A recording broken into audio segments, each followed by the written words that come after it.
With #1 hits in each of the last 5 decades, Cliff Richard is the most successful British recording artist of all time. But despite a chorus of critical disapproval, he put his entire career on the line to profess his faith in God. If I have one thing to offer that's of any value at all, it's the message that God exists and that Jesus is alive and he's yours if you want him. I've been criticized for saying that many times in situations like this, but I thumb my nose at the criticism. To me, the essential part of my faith is knowing that Jesus died so that I wouldn't have to, even though I'm the one that should have been nailed. And that there is a God, and I can be acceptable to God just simply by saying, Jesus, thank you so much, I believe in you, take my life. That's the essential thing that no one can ever take away from me.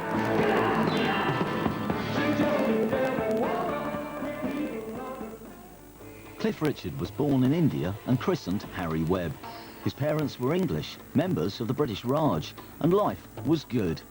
The childhood memories stay with you. Having an aunt that lived down the road that used to let us go and eat with our fingers, the way Indians used to do it, flying kites, jumping out of this train, all the dogs coming to meet us. My parents entertained, and their friends would come round, my relations would come round, and they'd have a wind-up gramophone. I used to love winding it up. Wind it up, and I'd say, can I put the needle on, put the needle on carefully, and then suddenly this crackly old sound would come out, and out would come Jew in a piece of straw. I'm happy, nothing can suit me more.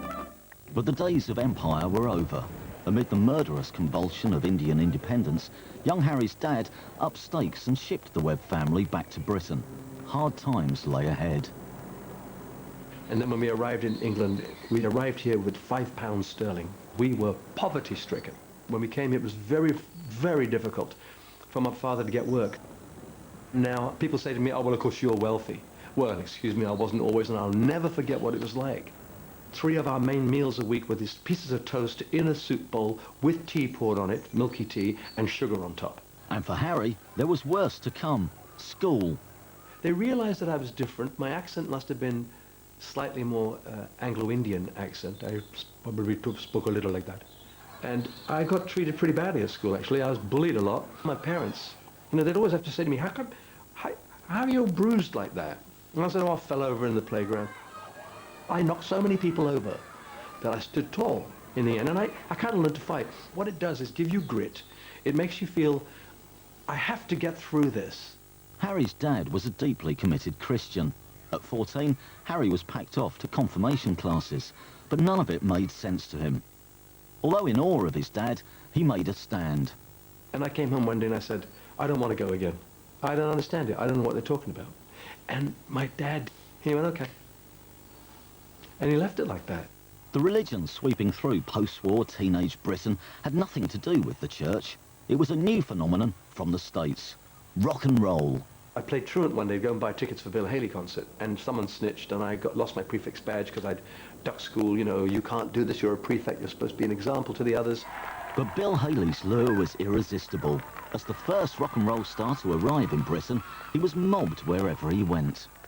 Bill Haley was just enormously popular. He came in to the most enormous acclaim. He started off with, everybody razzle dazzle. Everybody. We were on our feet instantly. It was so exciting to watch this. Thousands upon thousands of people. It was like the first rock and roll record that we heard. Young Harry's appetite had been whetted, but the best was yet to come. I remember this paper shop, and there was a car, and the window was down. We stopped looking at the car when we heard, since my baby left. Well, I found a new place to dwell.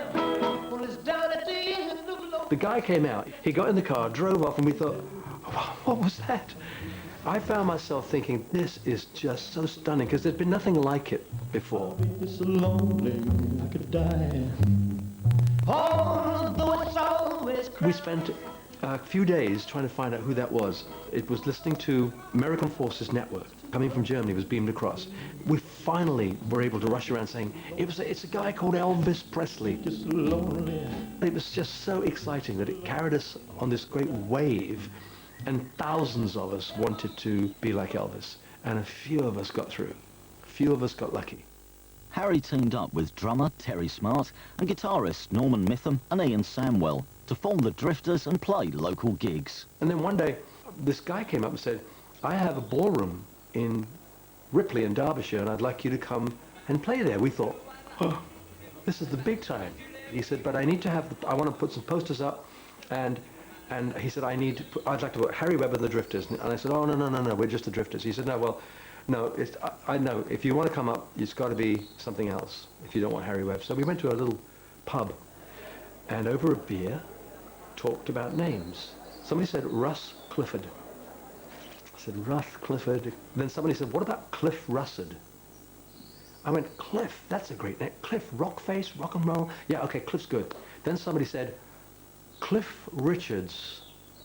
And then Ian Samwell, who wrote Move It, said, why don't you take the S off Richard? Then you have two Christian names, which is kind of unusual. So that's how it came, Cliff Richard. And when I went home that night, and I said to my parents and my family, I've changed my name. And they all said, what to? They didn't say, what? I said, well, I'm going to be called Cliff Richard. And they went, oh, fine, okay. Okay, come and get it. It's Oh Boy! TV entertainment was in its infancy. ABC's Oh Boy was the very first all-music show. It was created by a producer called Jack Good. He took new artists of that day, myself, Marty Wilde, Billy Fury, Dickie Pride, a whole bunch of people, and we would sing the songs that were being successful in the charts. So you'd hear the voice saying, and here's Cliff to sing whatever it was. It was great for us because we learned our trade that way.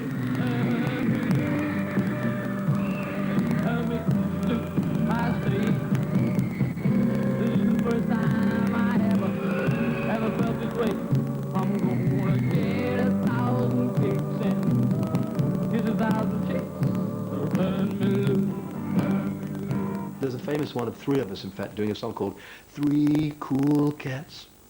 Marty, me, Dickie Pride. And I looked like a greasy slob.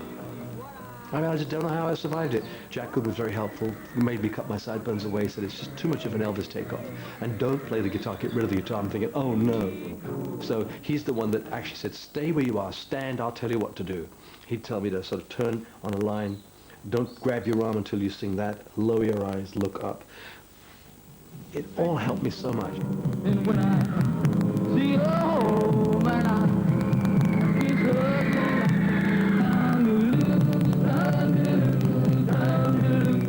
The press helped me a great deal too without really knowing. But they talked about smoldering eyes and pouty lips and all that business, and I could do it then, but I can't pout anymore. But I saw, oh really? Oh, I'm not aware of doing that, and then I just did it more. So, and I looked in the mirror and went like this, or whatever it was, and I thought, oh yeah, okay, that's a good look. Come on, pretty baby, let's move it and groove it. Shake, baby, shake, but honey, please don't lose it. This rhythm that gets into your heart and soul. Well, let me tell you people, it's called rock and roll. My first record, Move It, was really a happy accident. We went into the studio and Norrie said, well, Ernie, we kind of need an intro to the song. Cliff will sing it down there with you, and then you can see that there's gaps in between the lyrics. We'd like some fills. Anyway, Ernie just went, da-dun, down, da-dun, da-dun, down, down, and Ian Samwell started this, and suddenly we were off and running. And then when we went upstairs to listen to it, we thought, I sound American. We sounded American. And in fact, when Hank Marvin and Bruce Welch, when they first joined me, they auditioned at my house. And they said, we thought you were American. We had no idea that you were English. And I used to be so proud of that.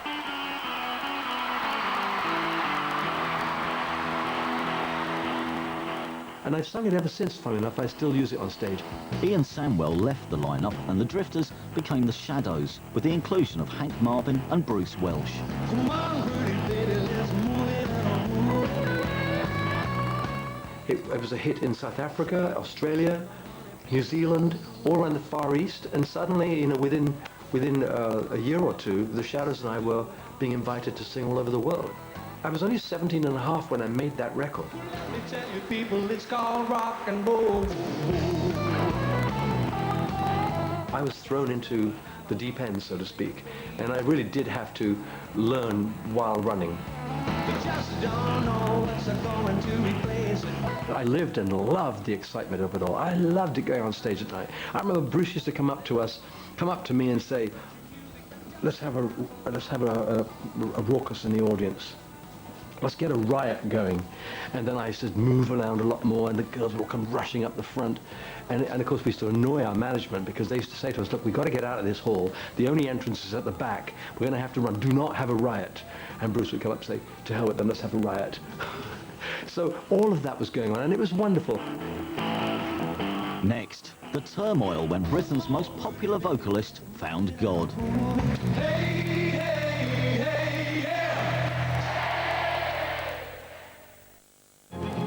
And the final contestant to go through to next week is... She is beautiful, successful, and fiercely competitive. He is powerful, ruthless, and rich. They are gonna make someone a star, and nothing's getting in their way. You are over the mother of all fights. Not even their marriage. I want you to win, Rock Rivals. Is that what you want? Yeah. Do you want me to make you a star?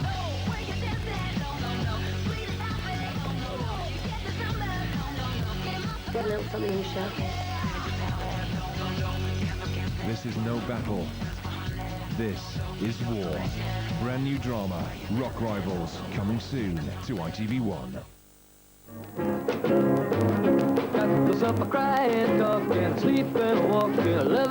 In 1959, the young British rock idol Cliff Richard went in front of the camera. I was invited to do a movie called Serious Charge. And in the movie, Lionel Bart had written 3 or 4 songs. Living Doll was one of them.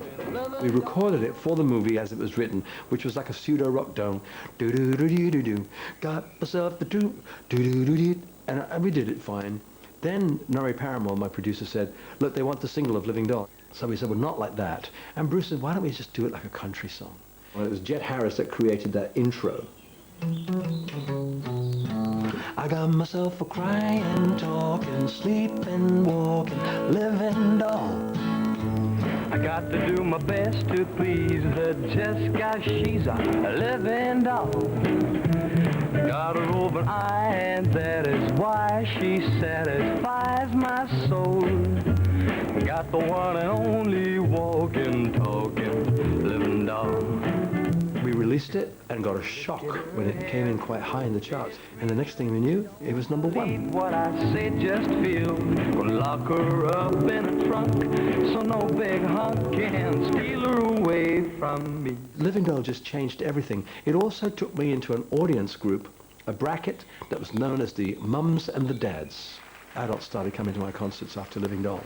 But it did lead to me being asked to do a film called Espresso Bongo. It's about a manager who finds somebody who has something that the public seem to like, and he tries to, take him for a ride. Perfect for me. I didn't have to actually act, really. I just had to be believable as Bongo Herbert. When I have been recognized in America, it's very often somebody has said, weren't you in Espresso Bongo? I often thought that funny. After all these years, I'm still recognizable as Bongo Herbert. Espresso Bongo was a cult hit for Cliff and led to new movie roles in The Young Ones and Summer Holiday. But while Cliff was filming, his dad, one of the key figures in his life, died. Cliff was devastated. When he died, I suddenly started thinking, I wonder if he's still around somewhere. I wonder if he's hovering. We had a bass player called Licorice Locking. Licorice was a Jehovah's Witness. And on one of the trips, I'd said to him, my father's died. I'm thinking maybe I'll get in touch with him. And he, through a medium. And he said, I don't think you should do that. He found a couple of scriptures from way back in the Old Testament It actually talked about beware of wizards that chirp and mutter about the contacting of the dead, and it seemed to be not safe for us to do that. I read this and I thought, well, I never thought the Bible would ever have anything to say to me. And here, in a very simple way, it actually was saying, no, don't do that. It may not be good for you. I started reading the Bible again. Not to the Old Testament. I started straight away at Matthew, Mark, Luke, and John. And I was stunned at how little I knew. At the age of 14, I had rejected Christianity because I didn't understand it and found the confirmation classes boring at 14. At the age of 21, I'm thinking, this was Jesus? This is what he said? This is what he did? I was blown away by it all. And it led me to meeting people who had already been through what I'd been, who had been Christians for numbers of years. And slowly I formulated my own feelings, my responsibility to these facts that were being thrown at me. And I slowly was won over. Some people it's in a flash. Some people it's when Billy Graham says, if you want to take the step, take it now. Now that didn't happen to me. It wasn't an instant like that. Mine took a whole process of thinking. The final part of the process is when you commit yourself, when you actually say, okay, I've got all the information I need, I agree with it, I believe in it, I trust that God exists, I'm sure that Jesus has died for me. Okay, then take over. Nothing. I heard nothing. A year later, Cliff was at a street-side cafe when he suddenly heard a shout. Cliff! And this guy came out, and we'd worked together somewhere, and I can't remember who it was. And he sat down, spent 10 minutes with me, and said, you've changed. And I said, what do you mean? They said, well, you're definitely different. I thought, oh, wait a minute, maybe this thing that I can't feel, maybe it's showing itself. Maybe I'm becoming what I hope I would become, a Christian, whatever that is. And he's the first person that suggested to me that something had changed. Big changes were afoot in the music world too. The Beatles had just released their debut album, Please Please Me. Cliff and the Shadows bumped into them at a party. And we were all sitting around talking about music. They'd had a Love Me Do and then their first big hit. And we said, well, what are you going to do to follow it? And John got on the guitar. And they sang, na na na na na na na, if there's anything that you want. And we just went, thank you. We'll see you in the charts then. And then, of course, they were dragged off to America. The press, for a year, there seemed to be no mention of any other artist alive on the planet. And we're thinking, oh my goodness, that's the end of our career. And then we suddenly realized, are we still selling out our concerts? Yeah. Have I just been number one? They said, yeah. Have you been number one? The Shadows said, yeah. I said, well, nothing's changed. But Cliff was about to face the biggest test of his life and his career. American evangelist Billy Graham had launched a massive crusade in Britain, asking for people to make a public declaration of their faith. Thousands of people representing every denomination in Britain. I got this letter through the mail, and it was Billy Graham writing to say, I'm coming to do a series of meetings at the Earls Court Stadium, and we'd like you to come on one of the Thursdays on our youth night. And I thought, oh my goodness, he wanted me to come and tell people that I was a Christian, and I hadn't done that yet. I'd come to that point in my career, I was known everywhere, and Billy Graham was asking me to be public about what I believed. I grew up that time. I started a growth into my manhood, really took a big step, because I thought, with all the people talking to me about saying, you know, you could lose your fans, if not all of them, a big percentage of them, you'll be ridiculed, and I'm thinking, oh, what am I doing here? Anyway, I thought, wait a minute, if I say that I believe that God loves me so much that Jesus came and died for me, and I've accepted this, is anything else as important? If everything else was stripped away from me, and I was left that, would that be enough? And the answer was, naively, I wasn't thinking about all the repercussions, but I thought, yeah. The romantic in me said, yeah, I could cope with that. And the minute I could say that, I thought, right, I'll do it. I did the whole thing with Billy Graham. The press that were there that night, it was blinding. I sang, "It is no secret what God can do." And I got up, and I held the podium like this, and I sang it. I spoke first, and then I sang it. When I sat down, I couldn't bend my arms, and I thought, what's gone wrong? Somehow or another, my blood flow, because of the high tension and my unbelievable nerves, I kind of got coagulated in my arms. I couldn't bend my arms. What did the fans make of Cliff's declaration of faith? Had God spared his career? And I thought, wait a minute. I did the Palladium show that year, broke all the box office up to that point. And then my career continued. I had big hit records, and I thought, oh, he hasn't taken away my... It's like I'd put my career as a sacrifice, and he said, okay, you can keep your career. The thing that attracted me to Christianity was that at its center was a man who claimed, first of all, to be divine, and who then did the impossible, and that was to die and come back to life. I was invited to do Christian television, and I was asked to do gospel concerts. One thing, people, I want you to know that Jesus got a loving soul. I was constantly being talked about my faith by the press, and I thought, oh, wait a minute, this is interesting. Not only is he saying, keep your career, he's actually showing me that I could use it if I wanted to. I took a step, the press lammed me from every direction, and I'm still here, and I still believe. Recording hit singles took a back seat while Cliff explored his new life as a very public Christian. When he came back to his career, he felt refreshed, liberated. In 1976, when we did Nearly Famous, I was back in full flood then. It was just great to feel that I was free to really be whatever I wanted to be. I could do what I wanted to be. I didn't fear anything. I didn't feel guilty anymore. She's just a devil woman with evil on her. The song Devil Woman represented a completely new direction for Cliff. And I'm thinking, oh my goodness, I'd love to record this. But will I be allowed to record it? Will the fans mind me recording something like this? It was the obvious choice of song. First of all, I like that kind of music. I like guitar riffs, I like good melodies, and I like storyline. It was a song about a man who had dealings with the occult. It was about a guy that found himself in the company of this woman.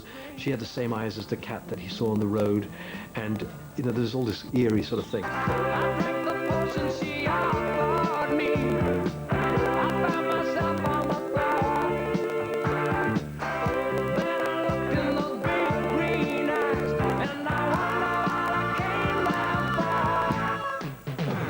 I put in things like, if you find yourself in that company, you better get out of there fast, stay away, beware the devil woman, she's going to get you. I added little bits that would turn it into a direct warning against the occult. But I've had nothing but bad luck since the day that I saw the cat at my door. So I came into You, Sweet Lady, with the strange eyes, and the eyes are the same as the cat. It was released all over the world. In Australia, I got a fantastic letter from a girl, and she said, I was thinking about getting involved in the occult, and my best friend, who knew that I was a Cliff Richard fan, said to me, play Cliff's new single. And she said, I played the single. She said, I heeded the warning in the lyrics, and I didn't bother going to the occult. And I'm now a member of St. Paul's Church in Melbourne or something, and I'm helping run the Sunday school. And I thought, yes!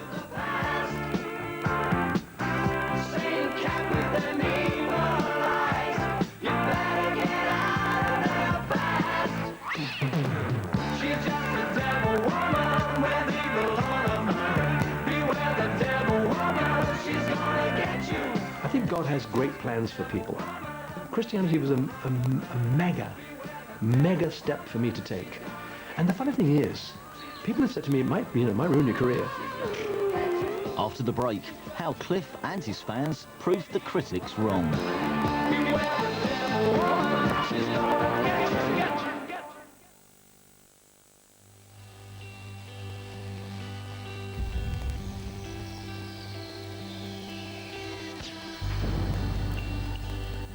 How did I become a hitman for the state?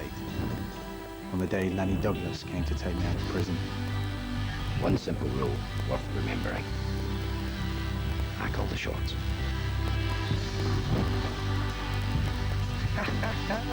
John Mercer! What do they want us to do? Do the stuff the law can't do. You're the specialist. You're the killer. These arguments too confrontational and frequently disobedient. And he's good. You miserable little snitch. He is what he is, does what he does. The Fixer, coming soon to ITV1. What you do. If your heart and soul is in it, and I can use it, I will. If it doesn't mention God or Jesus, I can still use it. Cliff's career continues into its 5th decade, with new recordings and new hits.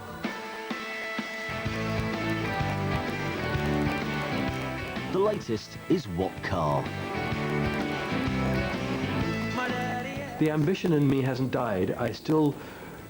Recordings are becoming more difficult. If I can't get my records heard, then people won't buy them, and therefore I can't waste my time recording them. I mean, that's as simple as that. I'd rather just go do concerts. So if the day comes when I can't sell, a couple of 100,000 copies of an album, then I'd rather finish with my dignity intact. At the moment, the radio's being really kind to me and playing a record that I never dreamt in a million years.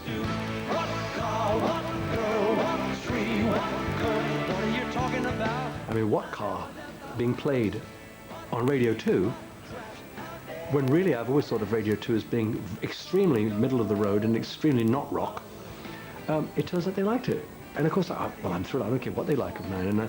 And I'm grateful for the stations that have taken it up and played it for me. The car is gone. Daddy, your car is gone. Move on.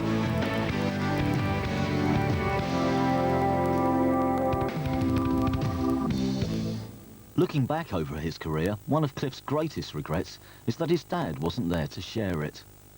I've always felt that my dad missed the best parts of my life, really. He missed my conversion. He didn't get to know that I finally came round to his way of thinking. He missed all the best parts of... he was too sick to come to The Young Ones. I think I was filming The Young Ones when he died. But he missed all that, missed the summer holiday successes. He missed the biggest record I ever made. We don't talk anymore. He'd have loved all of that. He'd have loved the fact that I was touring all over the world. So I just feel saddened when I think that he missed all these best bits, and he was such a major part of my life. Even though at the very beginning we weren't close. I feared him. I was in awe of him. And when he was sick is when we really became really close. It was when, instead of holding the screwdriver while he did the job, I had to do the job. We didn't enjoy home, though.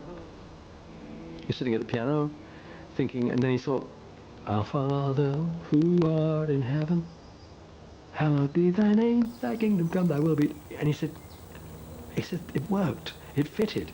And I know that when Bill from the office first told me, I felt like going, oh. It just doesn't sound like a great idea.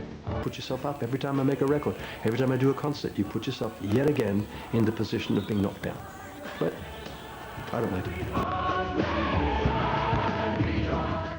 I kind of found a way of being me, and that's the trick, really.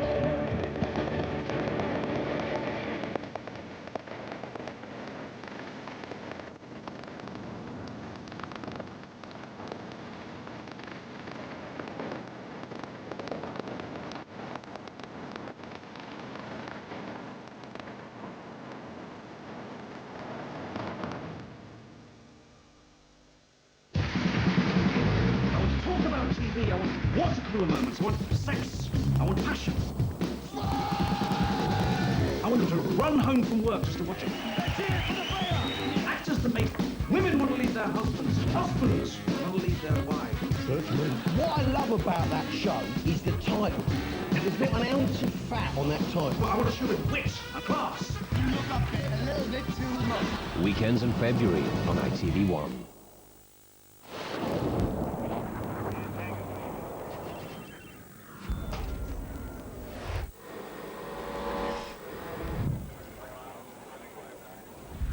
If you're outside today, make sure you've an umbrella as there's plenty of precipitation around. Get straight to the point with digital text on ITV. For the latest information fast, just press text. Well, it's got to be tough leaving a high-flying career for motherhood. Don't worry, one such mother gets the help from Dial a Mum in 25 minutes after we hit the red carpet at Leicester Square for the world premiere special of The Bank Job.